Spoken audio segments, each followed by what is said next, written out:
সূরা ইয়াসিন। বিসমিল্লাহির রহমানির রহিম। রহমান রহিম আল্লাহ তাআলার নামে। আসিন। এ জ্ঞান গর্ভ কোরআনের শপথ। তুমি অবশ্যই রাসূলদের একজন। নিঃসন্দেহে তুমি সরল পথের উপর প্রতিষ্ঠিত রয়েছ। পরাক্রমশালী ও পরম দয়ালু আল্লাহ তাআলার কাছ থেকেই এ কোরআনের অবতরণ। যাতে করে এর মাধ্যমে তুমি এমন একটি জাতির লোকদের সতর্ক করে দিতে পারো যাদের বাপ দাদাদের ঠিক এভাবে সতর্ক করা হয়নি, ফলে তারা গাফেল হয়ে রয়েছে। তাদের অধিকাংশ লোকের উপরই আল্লাহ তাআলার শাস্তি বিধান অবধারিত হয়ে গেছে, তাই তারা কখনো ঈমান আনবে না। ওদের গলদেশ সমূহে মোটা মোটা বেড়ি পরিয়ে দিয়েছি, যা ওদের চিবুক পর্যন্ত ঢেকে দিয়েছে, ফলে তারা ঊর্ধ্বমুখী হয়ে আছে। আমি তাদের সামনে পেছনে জাহেলিয়াতের প্রাচীর দাঁড় করিয়ে দিয়েছি এবং তাদের দৃষ্টি ঢেকে দিয়েছি, ফলে তারা কিছুই দেখতে পায় না। এই অবস্থায় তুমি তাদের আল্লাহর আযাব সম্পর্কে সাবধান করো বা না করো, উভয়টাই তাদের জন্য সমান কথা। তারা কখনোই ঈমান আনবে না।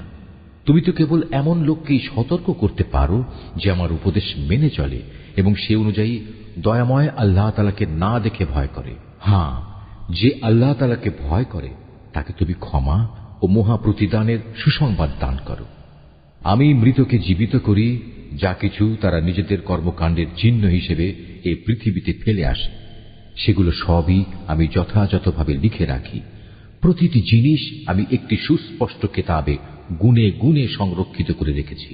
হে নবী, এদের কাছে তুমি একটি জনপদের দৃষ্টান্ত পেশ করো, যখন তাদের কাছে আমার পক্ষ থেকে কয়েকজন রসূল এসেছিল। যখন আমি তাদের কাছে দুজন রসূল পাঠিয়েছি, তখন তারা এদের উভয়কেই অস্বীকার করেছে। এরপর আমি তৃতীয় একজন নবী দিয়ে তাদের সাহায্য করেছিলাম। অতঃপর তারা সবাই তাদের কাছে এসে বলল, আমরা অবশ্যই তোমাদের কাছে রসূল হিসাবে আবির্ভূত হয়েছি। কথা শুনে তারা বলল, তোমরা তো দেখছি আমাদের মতো কতিপয় মানুষ ছাড়া আর কিছুই নাও। আসলে দয়াময় আল্লাহ তাআলা আমাদের জন্য কিছুই পাঠাননি, তোমরা অযথাই মিথ্যা কথা বলছো। তা বলল, আমাদের মালিক একথা ভালো করেই জানেন, আমরা হচ্ছি অবশ্যই তোমাদের কাছে পাঠানো তার কয়েকজন রসূল। তোমাদের কাছে সুস্পষ্ট করে আল্লাহর বাণী পৌঁছে দেওয়া ছাড়া আমাদের আর কোনো দায়িত্ব নেই। তা বলল, কিন্তু আমরা তো তোমাদেরই আমাদের সব অমঙ্গলের কারণ মনে করি। যদি তোমরা এখন এইসব কাজ থেকে ফিরে না আসো, তাহলে আমরা অবশ্যই তোমাদের পাথর মারব। উপরন্তু তোমাদের অবশ্যই আমাদের কাছ থেকে আরো কঠিন শাস্তি স্পর্শ করবে। তা বলল, তোমাদের দুর্ভাগ্য অকল্যাণ তো তোমাদের সাথেই লেগে আছে। এটা কি তোমাদের কোনো অমঙ্গলের কাজ যে তোমাদের ভালো কাজের কথা স্মরণ করিয়ে দেয়া হচ্ছে? আসলে তোমরা হচ্ছ একটি সীমা লঙ্ঘনকারী জাতি।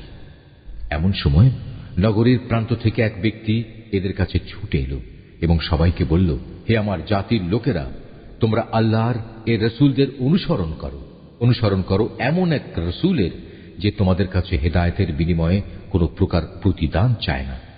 আসলে যারাই তার অনুসরণ করবে তারাই হবে হেদায়েত প্রাপ্ত। আমার জন্য এমন কি অজুহাত থাকতে পারে যে যিনি স্বয়ং আমাকে পয়দা করেছেন এবং যার দিকে তোমাদের সবাইকে একদিন ফিরে যেতে হবে, আমি তার ইবাদত করব না? আমি কি তাকে বাদ দিয়ে অন্য কোনো মাবুদ গ্রহণ করতে যাব?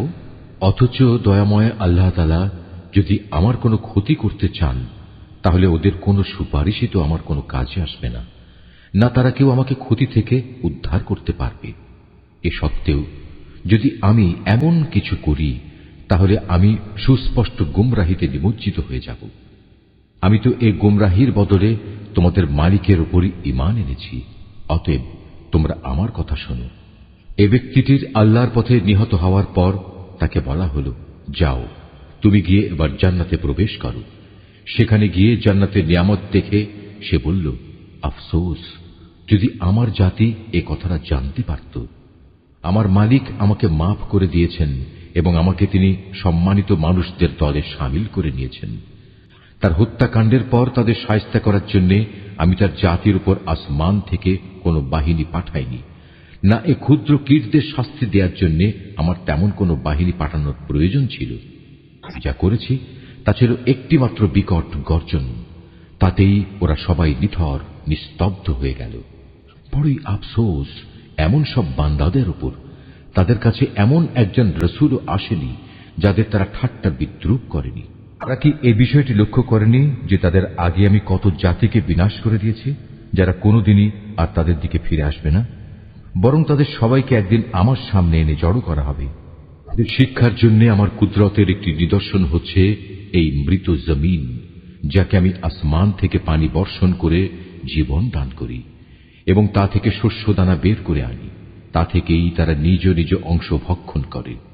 আমি তাতে আরো সৃষ্টি করি নানা প্রকার খেজুর ও আঙুরের বাগান, উদ্ভাবন করি অসংখ্য নদী নালার প্রস্রবণ, যাতে করে তারা এর ফলমূল উপভোগ করতে পারে। আসলে এগুলোর কোনোটাই তো তাদের হাতের সৃষ্টি নয়। এত সত্ত্বেও কি তারা কৃতজ্ঞতা আদায় করবে না? পবিত্র ও মহান সে সত্তা, যিনি সব কিছুকে জোড়ায় জোড়ায় পয়দা করেছেন, চাই তা জমিনের উৎপন্ন উদ্ভিদ থেকে হোক কিংবা হোক স্বয়ং তাদের নিজেদের থেকে, অথবা এমন সব সৃষ্টি থেকে হোক যাদের সম্পর্কে মানুষ এখনো আদৌ কিছু জানেই না। তাদের জন্য আমার আরেকটি নিদর্শন হচ্ছে এই রাত। আমি তা থেকে দিনকে অপসারিত করি, ফলে এরা সবাই একসময় অন্ধকারে আচ্ছন্ন হয়ে পড়ে। সূর্য তার জন্য নির্ধারিত সুনির্দিষ্ট গণ্ডির মাঝে আবর্তন করে। এটা হচ্ছে মহাপরাক্রমশালী সর্বজ্ঞ আল্লাহ তাআলারই সুনির্ধারিত নিয়ন্ত্রণ ব্যবস্থা। আরও রয়েছে চাঁদ, তার জন্য আমি বিভিন্ন কক্ষ নির্ধারণ করেছি। কক্ষ পরিক্রমণের সময় ছোট হতে হতে তা একসময় এমন ক্ষীণ হয়ে পড়ে যেন তা পুরনো খেজুরের একটি পাতলা ডাল। সূর্যের এ ক্ষমতা নেই যে সে চাঁদকে নাগালের মাঝে পাবে, না রাত দিনকে ডিঙিয়ে আগে চলে যেতে পারবে। মূলত চাঁদ, সুরুজ সহ এরা প্রত্যেকেই শূন্য লোকে সাঁতার কেটে চলেছে।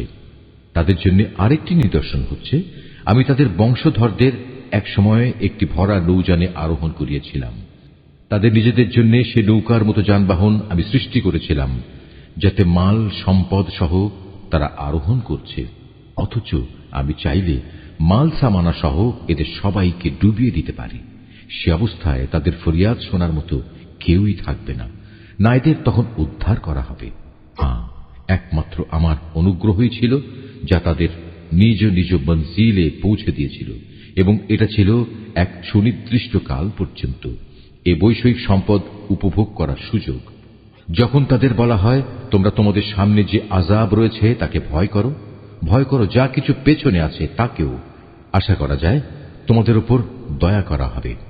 তাদের মালিকের নিদর্শন সমূহ থেকে তাদের কাছে এমন কোন নিদর্শন আসেনি যা থেকে তারা মুখ ফিরিয়ে নেয়নি। এমনি ভাবে যখন তাদের বলা হয়, আল্লাহ তাআলা তোমাদের যে জীবনোপকরণ দিয়েছেন তা থেকে কিছু অংশ অন্যদের জন্য ব্যয় করো, তখন এ কাফেররা ঈমানদারদের বলে, আমরা কেন তাদের খাওয়াতে যাব যাদের আল্লাহ তাআলা ইচ্ছে করলে নিজেই খাবার দিতে পারতেন? হে নবী, তুমি বলো, আসলেই তোমরা সুস্পষ্ট গুমরাহিতে নিমজ্জিত আছো। তারা বলে, তোমরা যদি সত্যবাদী হও তাহলে বলো, কিয়ামতের এ প্রতিশ্রুতি কবে পূর্ণ হবে? এসব প্রশ্নের মাধ্যমে এরা আসলে যে বিষয়টির জন্য অপেক্ষা করছে তা তো হবে একটি মহা গর্জন। তা এদের হঠাৎ করে পাকড়াও করবে, এবং তখনও দেখা যাবে তারা এ ব্যাপারে বাক বিতণ্ডা করেই চলেছে। এ সময় তারা শেষ ওসিয়তটুকু পর্যন্ত করে যেতে সক্ষম হবে না, না তাদের আপন পরিবার পরিজনদের কাছে আর কোনোদিন ফিরিয়ে আনা হবে। যখন দ্বিতীয়বার সিঙায় ফুৎকার দেওয়া হবে, তখন মানুষগুলো সব নিজেদের কবর থেকে বেরিয়ে নিজেদের মালিকের দিকে ছুটতে থাকবে। তারা হতভম্ব হয়ে একে অপরকে বলবে, হায় কপাল আমাদের, কে আমাদের ঘুম থেকে এমনি করে জাগিয়ে তুলল? এ সময় ফেরেশতারা বলবে, এ হচ্ছে তাই কিয়ামত। দয়াময় আল্লাহ তাআলা তোমাদের কাছে যার ওয়াদা করেছিলেন, নবী রসুলরাও এ ব্যাপারে সত্য কথা বলেছিলেন। মূলত এ কিয়ামত অনুষ্ঠানটি সিঙার এক মহা গর্জন ছাড়া আর কিছুই নয়। এই গর্জনের পর সাথে সাথে সবাইকে হাসরের ময়দানে আমার সামনে এনে হাজির করা হবে। অতঃপর ঘোষণা হবে, আজ কারো প্রতি বিন্দু মাত্র জুলুম করা হবে না। আজ তোমাদের শুধু সেটুকুই প্রতিদান দেয়া হবে যা তোমরা দুনিয়ায় করে এসেছো। সেদিন অবশ্যই জান্নাতের অধিবাসীরা মহা আনন্দে বিভোর থাকবে। তারা এবং তাদের সঙ্গী সঙ্গিনীরা আরশের সুশীতল ছায়ায় সুসজ্জিত আসনের উপর হেলান দিয়ে বসে থাকবে। সেখানে তাদের জন্য মজুদ থাকবে নানা প্রকারের ফলমূল, আরো থাকবে তাদের জন্য তাদের কাঙ্ক্ষিত ও বাঞ্ছিত সব কিছু। পরম দয়ালু মালিকের পক্ষ থেকে তাদের স্বাগত জানিয়ে বলা হবে, তোমাদের উপর সালাম বর্ষিত হোক। অপরদিকে পাপীদের বলা হবে, হে অপরাধীরা, তোমরা আজ আমার ইমানদার বান্দাদের কাছ থেকে আলাদা হয়ে যাও। হে বনি আদম, আমি কি তোমাদের এ মর্মে নির্দেশ দেইনি যে তোমরা শয়তানের গোলামি করো না? কেননা সে হচ্ছে তোমাদের প্রকাশ্য দুশমন। আমি কি তোমাদের কথা বলিনি তোমরা শুধু আমারই ইবাদত করো? কেননা এটি হচ্ছে সহজ সরল পথ। আর শয়তান, সে তো তোমাদের আগেও অনেক লোককে এভাবে পথভ্রষ্ট করে দিয়েছিল, তা দেখেও কি তোমরা বুঝতে পারলে না? হ্যাঁ, এ হচ্ছে সেই জাহান্নাম যার ওয়াদা তোমাদের সাথে বারবার করা হয়েছিল। আজ সবাই মিলে তাতে গিয়ে প্রবেশ করো, যাকে দুনিয়ার জীবনে তোমরা অস্বীকার করছিলে। আজ আমি তাদের মুখের উপর ছিপি এঁটে দেব। আজ তাদের হাতগুলো আমার সাথে কথা বলবে, তাদের পাগুলো আমার কাছে সাক্ষ্য দেবে এরা কি কাজ করে এসেছে। অথচ আমি যদি চাইতাম, দুনিয়ায় আমি এদের চোখ থেকে দৃষ্টিশক্তি বিলোপী করে দিতাম। তেমনটি করলে তুমি বলো, এরা কিভাবে তখন চলার পথ দেখে নিত? তাছাড়া যদি আমি চাইতাম, তাহলে কুফরির জন্য তাদের নিজ নিজ জায়গায় তাদের আকৃতি বিনষ্ট করে দিতে পারতাম। সে অবস্থায় এরা সামনের দিকেও যেতে পারত না, আবার পেছনেও ফিরে আসতে পারত না। যাকেই আমি দীর্ঘ জীবন দান করি, তাকেই আমি সৃষ্টিগত দিক থেকে তার প্রাথমিক অবস্থায় ফিরিয়ে নিয়ে যাই। এটা দেখেও কি তারা বুঝতে পারে না কে তাদের দেহে এ পরিবর্তনগুলো ঘটাচ্ছে? তোমরা এও জেনে রেখো, আমি এ রসুলকে কাব্য রচনা শেখাইনি, এবং এটা তার নবী মর্যাদার পক্ষে শোভনীয় নয়। আর তার আনিত গ্রন্থ তা তো হচ্ছে একটি উপদেশ ও সুস্পষ্ট কোরআন। এতে করে সে তা দ্বারা যে অন্তর্জীবিত তাকে জাহান্নামের ব্যাপারে সতর্ক করে দিতে পারে, এবং যা দ্বারা কাফেরদের উপর শাস্তির ঘোষণা সাব্যস্ত হয়ে যায়। এরা কি লক্ষ্য করে না, আমার নিজের হাত দিয়ে বানানো জিনিসপত্রের মধ্যে থেকে আমি তাদের কল্যাণের জন্য পশু পয়দা করেছি, আর এখন তারা নাকি এগুলোর মালিক হয়ে বসেছে। অথচ আমি এগুলো তাদের বশীভূত করে দিয়েছি।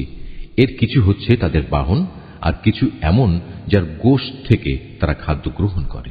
জন্য তার মধ্যে আরো উপকারিতা রয়েছে পানীয় বস্তুও। তবু কি তারা তার শুকর আদায় করে না, যিনি তাদের এগুলো দান করেছেন?